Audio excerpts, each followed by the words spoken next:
తెలుగు రాష్ట్రాల్లో నామినేషన్ల ప్రక్రియ జోరుగా కొనసాగుతుంది. గురువారం నుంచి నామినేషన్ల ప్రక్రియ ప్రారంభం కాక నిన్న పలువురు కీలక నేతలు తాము పోటీ చేసే స్థానాల్లో నామినేషన్లు దాఖలు చేశారు.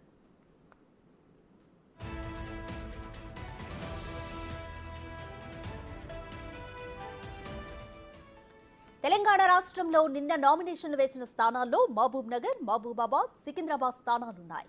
మహబూబ్ నగర్ కాంగ్రెస్ ఎంపీ అభ్యర్థిగా వంశీచంద్ రెడ్డి, మహబూబాబాద్ పార్లమెంటు స్థానానికి కాంగ్రెస్ అభ్యర్థి బలరాం నాయక్ నామినేషన్లు దాఖలు చేశారు.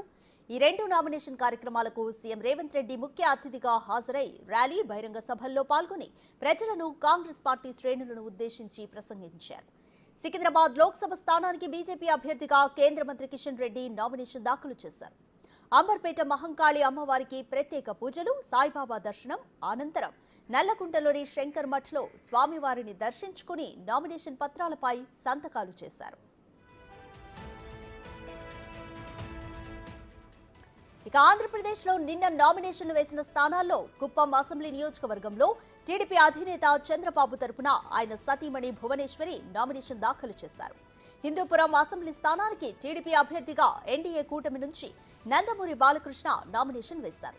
మూడోసారి హిందూపురం నుంచి పోటీ చేస్తున్న బాలకృష్ణ సూగూరు ఆంజనేయ స్వామి ఆలయంలో ప్రత్యేక పూజలు నిర్వహించి అనంతరం నామినేషన్ వేశారు.